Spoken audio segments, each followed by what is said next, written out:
எதிர்வரும் 25ஆம் திகதி இரவு சேத்தமிழ் புகழ் ஜீவன், இந்திரஜித், கில்மிஷா, அக்ஷயா கலந்து சிறப்பிக்கும் இசை நிகழ்ச்சி மற்றும் பல்சுவை உணவு விருந்து மிருசுவில் மேங்கோ மென்சனில். வணக்கம். செய்திவீச்சு உங்களை வரவேற்றுக் கொள்கிறது. இன்றைய செய்திவீச்சிலும் இலங்கை மற்றும் உலக நிலவரங்கள் காத்திருக்கின்றன. முதலில் இலங்கை தீவு பக்கம் பார்வை திருப்பலாம்.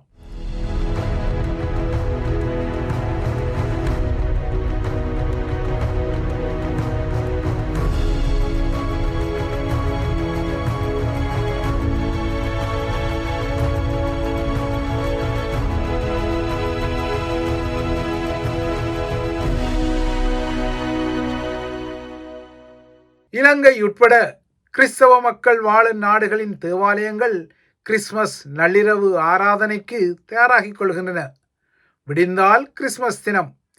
இலங்கை தீவை பொறுத்தவரை நேற்று அந்த நாட்டில் தரையிறங்கிய இந்திய சீன உயர் ராஜதந்திர முகாம்கள் தித்வா சூறாவளி அந்த தீவில் ஏற்படுத்திய பேரழிவுக்கு பின்னர் மறுகட்டமைப்புக்கு கடன்களையும் மானியங்களையும் அறிவித்த போதிலும் தித்வா ஏற்படுத்திய பொருளாதார அழிவின் துயரமான பாதையை சரிசெய்ய பில்லியன் டாலர்களில் பணம் தேவைப்படுவது நிதர்சனமாக தெரிகிறது. உலக வங்கி இலங்கையின் இயற்கை பேரழிவு சேத மதிப்பீடுகளை வெளியிட்ட போது அதில் 4.1 பில்லியன் அமெரிக்க டாலர், இல்லென்றால் ஸ்ரீலங்காவின் ஜிடிபி எனப்படும் உள்நாட்டு மொத்த உற்பத்தியில் 4% சமனான இழப்பு என ஏற்கனவே செய்திகள் வந்த நிலையில் அதன் பின்னர் இன்டர்நேஷனல் லேபர் ஆர்கனைசேஷன் எனப்படும் சர்வதேச தொழிலாளர் அமைப்பு நேற்று பகிரிடும் இன்னொரு அறிக்கையை வெளியிட்டது. உலக சர்வதேச தொழிலாளர் அமைப்பு நேற்று பகிரிடும் வகையில் வெளியிட்ட இந்த அறிக்கையில் இலங்கையில் ஏற்பட்ட சேதங்கள் 16 பில்லியன் டாலர் அளவுடையது என்றும் இது இலங்கையின் மொத்த உள்நாட்டு உற்பத்தியில் 16% எடுப்பதாகவும் சொல்லியிருக்கின்றது.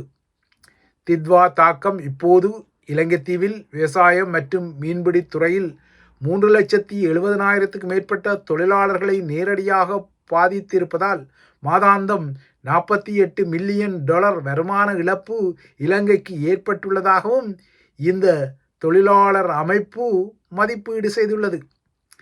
தித்வாவுக்கு பின்னர் வெள்ளத்தால் மூழ்கிய பல இடங்களில் நாட்டின் நெச்சைகை நிலங்கள் 23% அடங்கியுள்ளதாகவும் மலேகத்தில் ஏற்பட்ட மண் சரிவுகள் உட்பட்ட அழிவுகளால் தேயிலை உற்பத்தி துறையில் 35% பாதிக்கப்பட்டுள்ளதாகவும் அந்த அமைப்பு குறிப்பிடுகின்றது.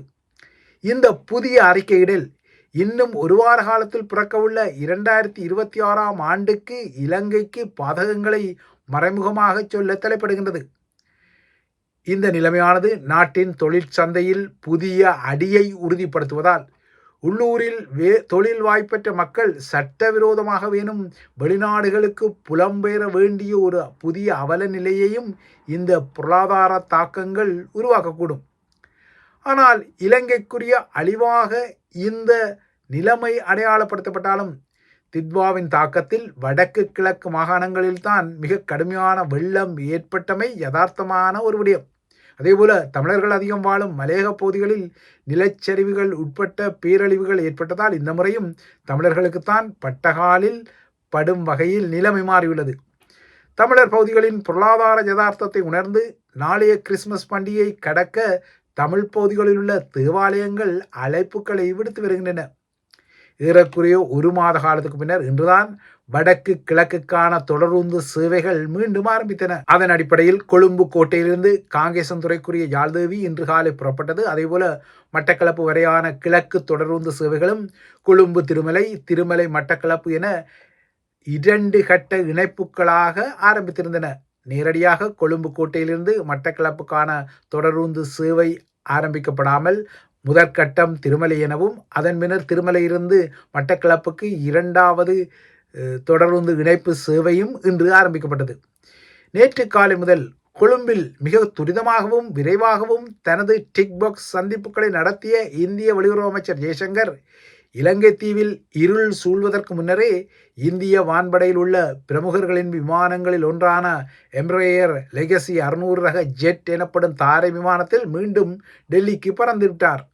அகமொத்தம் தித்வாக்கு பின்னர் அமெரிக்கா போலவே இந்தியாவும் தனது சூப்பர் ஹெர்குலிஸ் விமானங்கள், C-17 குளோப் மாஸ்டர் ரக விமானங்கள், இலூஷின் 76 போன்ற கனரக சரக்கு விமானங்களை தனது சாகர் பந்து ஆபரேஷனுக்காக இலங்கையில் தரையிறக்கியுள்ளது. அந்த வகையில் இந்திய தரப்பில் ஜெய்சங்கர்ஜியின் ஜெட்டும் நேற்று தரையிறங்கி மீண்டும் டெல்லிக்கு பறந்தது. ஜெய்சங்கரின் நேற்றைய சந்திப்பில் வலிமை போலவே தமிழ் அரசியல் முகங்களுக்கும் சந்திப்புக்குரிய நேரம் ஒதுக்கப்பட்டு சந்திப்பு இடம்பெற்றிருந்தது. இந்த சந்திப்பில் இடம் பிடிக்க மாட்டார் என எதிர்பார்க்கப்பட்ட தமிழ் தேசிய மக்கள் முன்னணியின் தலைவர் கஜேந்திரகுமார் பொன்னம்பலமும் இந்த சந்திப்பில் இடம் பிடித்திருந்தார். அவருடன் தமிழகத்துக்கு சென்ற ஏனைய முகங்களின் சந்திப்புகள் அக்கறையில் தொடர ஜெய்சங்கர்ஜியுடனான சந்திப்புக்காக கஜேந்திரகுமார் பொன்னம்பலம் இக்கரைக்கு பறந்ததாக தெரிகின்றது. இந்த குழும சந்திப்பில் தமிழரசு கட்சியிலிருந்து CVK சிவஞானம், சுமந்திரன், ஸ்ரீதரன், சாணக்கியன் ஆகியோரும், சங்கு அணியாகிய ஜனநாயக தமிழ் தேசிய கூட்டணியிலிருந்து செல்வம் அடைக்கலநாதன், சித்தார்த்தன், சுரேஷ் பிரேமச்சந்திரன் ஆகியோரும் கலந்து கொண்டிருந்தனர். வழமை போலவே இந்த சந்திப்பில் தமிழரசும் சங்கும் ஒரு அணியில் நிற்க, மறு அணியில் தமிழ் தேசிய மக்கள் முன்னணியின் சார்பில் பொன்னம்பலம் இருந்தார். அதனால் தமிழரசும் சங்கும் மாகாண சபை தேர்தல் மற்றும் முழுமையான 13 அதிகாரங்கள் குறித்து சொல்ல, தமிழ் தேசிய மக்கள் முன்னணியிலிருந்து கஜேந்திரகுமார் பொன்னம்பலமோ ஒற்றையாட்சியை நிராகரிப்பு சமஷ்டி என நின்றதாக தெரிகின்றது. இலங்கையில் மாகாண சபை தேர்தல் உடனடியாக நடத்தப்பட வேண்டும் என்பதை தமது தரப்பு ஜெய்சங்கரிடம் கூறியதாக தமிழரசிலிருந்து சுமந்திரனின் குரலும் வெளிப்பட்டது. ஆக மொத்தம் இந்திய ஜெய்சங்கரும் தமிழ் முகங்களும் நேற்று சந்திப்பை நடத்தி கொண்டாலும், ஜெய்சங்கரை பொறுத்தவரை தமிழ் முகங்களுடனான இந்த சந்திப்பு நேரத்தை ஒப்புக்கு சப்பாக ஒருவாறு கடந்துவிட்டு பறந்துவிட்டார்.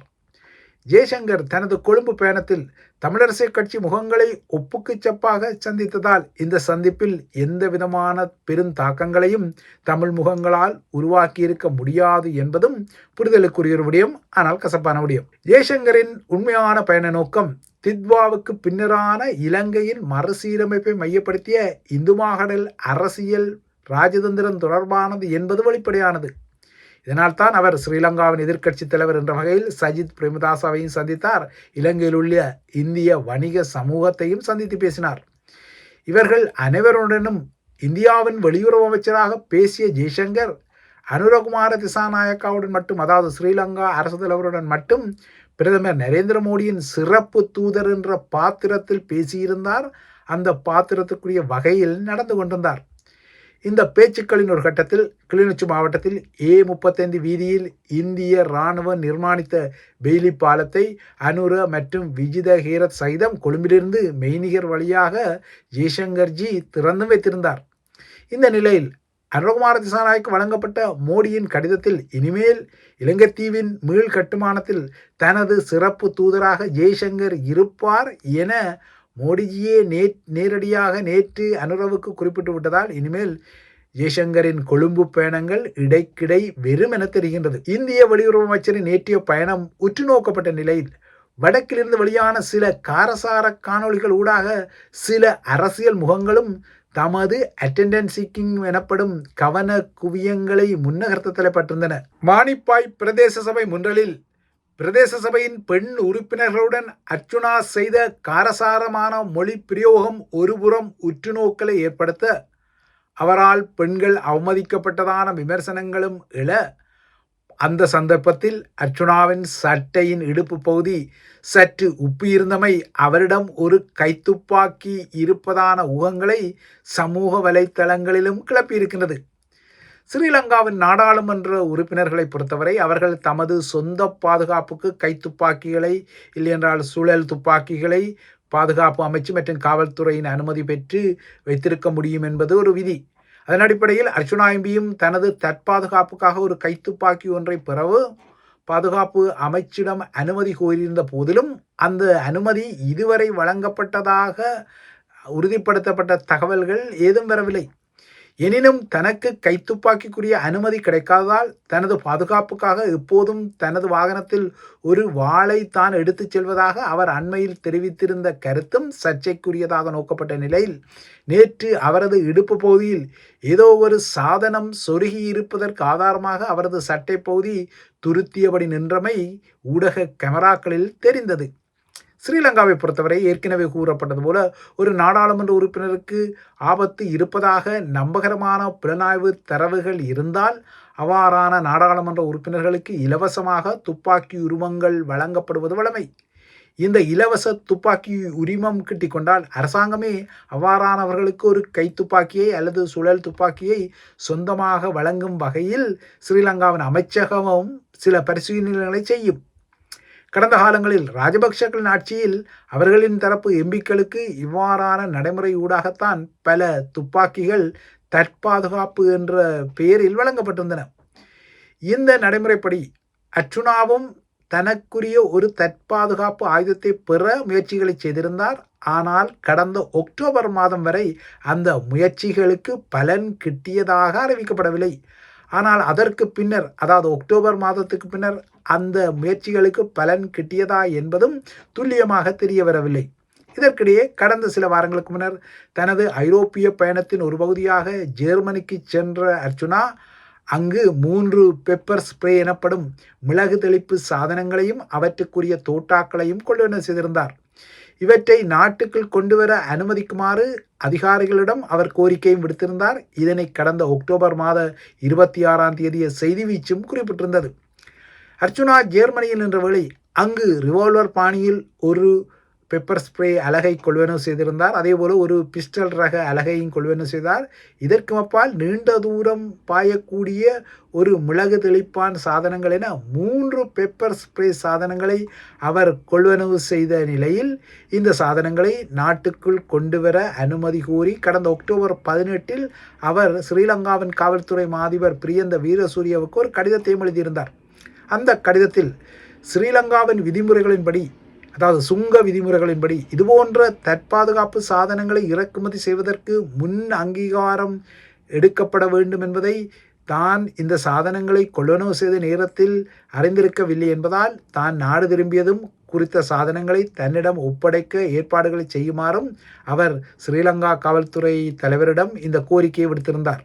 அர்ச்சுனாவின் இந்த கோரிக்கை குறித்து நாடாளுமன்றத்தின் பதில் செயலாளர் நாயகம் சமிந்த குலரண்ணா அர்ச்சுனாவுக்கே நேரடியாக அனுப்பிய ஒரு பதிலில் ஸ்ரீலங்கா பாதுகாப்பு அமைச்சு அர்ச்சுனாவுக்குரிய பாதுகாப்பு மதிப்பீட்டு அறிக்கையை மேற்கோள் காட்டி தற்பாதுகாப்பு சாதனங்களை கொண்டிருக்கும் அளவுக்கு அவருக்கு அச்சுறுத்தல் இல்லை என்பதால், அவருக்குரிய அச்சுறுத்தல் குறைந்தபட்ச மட்டத்தில் இருப்பதால் இவ்வாறான சாதனங்கள் தேவை இல்லை என குறிப்பிடுவதாக அந்த கடிதத்தில் குறிப்பிடப்பட்டிருந்தது. ஆனால் இதன் பின்னர் வேண்டுமானால் அர்ச்சுனா நாடாளுமன்ற சபாநாயகர் மற்றும் காவல்துறை மாதிபர் ஆகியோருக்கு இந்த விடயத்தில் கடிதங்களை எழுதலாம் என குறிப்பிட்ட நிலையில், அதுபோலவே அர்ச்சுனா சபாநாயகர் மற்றும் காவல்துறை அதிபருக்கு 2 முறை இது தொடர்பான கடிதங்களை எழுதியும் தனக்கு அந்த கடிதங்களுக்கு எந்த பதிலும் கிட்டவில்லை எனவும் அவர் ஊடகங்களுக்கு குறிப்பிட்டிருந்தார். அதன் பின்னர் அவ்வாறான அனுமதியை பெற்று அவர் நாட்டுக்குள் இந்த பெப்பர் ஸ்ப்ரே துப்பாக்கிகளை கொண்டு வந்தாரா அல்லது அரசாங்கத்திடமிருந்து அவர் இலவசமான கைத்துப்பாக்கியை பெற்றுவிட்டாரா என்ற வினாக்கள் எழும்பும் நிலையில்தான் நேற்று அவரது சட்டை பகுதியில் தென்பட்ட பொறுமை நிலைமை ஊடகங்களின் உற்றுநோக்கலுக்கு உள்ளாக்கப்பட்டுள்ளது. இலங்கையை நாடாளுமன்ற உறுப்பினர்கள் என்ற தகுதி நிலை தற்போது தடியெடுத்தவனெல்லாம் தண்டல்காரனாகிவிடும் நிலைமையை எழுப்பிக் கொள்கின்றது. இதில் அனுரவின் ஆளுந்தரப்புக்கும் விதிவிலக்குகள் ஏதுமில்லை. அந்த வகையில் அனுரவின் தேசிய மக்கள் சக்தி நாடாளுமன்ற உறுப்பினரான சாந்த பத்ம குமார சுபசிங்கவால் அச்சுறுத்தப்பட்ட ஒரு ஸ்ரீலங்கா காவல்துறை அதிகாரி தற்போது கைது எனவும் பதவி இடைநிறுத்தம் எனவும் பந்தாடப்படுகின்றார். இந்தளவுக்கும் நாடாளுமன்ற உறுப்பினர் சாந்த குமார பத்ம சுபசிங்கதான் குறித்த அதிகாரியை தாக்கியதாகவும் அவரும் அவரது குழுவினரும் இந்த அதிகாரியை தாக்கியதாகவும் செய்திகளில் வெளிவந்தன. ஆனால் குறித்த அதிகாரி தன்னை தாக்கியதாக நாடாளுமன்ற உறுப்பினர் ஒரு முறைப்பாட்டை செய்ததால் இந்த சம்பவம் தலைகீழாக மாற்றப்பட்டு காவல்துறை அதிகாரிக்குத்தான் கைது எனவும் பதவி இடைநிறுத்தம் எனவும் முடிவுகள் வர தலைப்படுவது சிஸ்டம் சேஞ்ச் ஆட்சி தரப்பும் இவ்வாறான பழைய சிஸ்டங்களில் இன்னமும் இருக்கும் நிலைமையையும் உறுதிப்படுத்தியுள்ளது.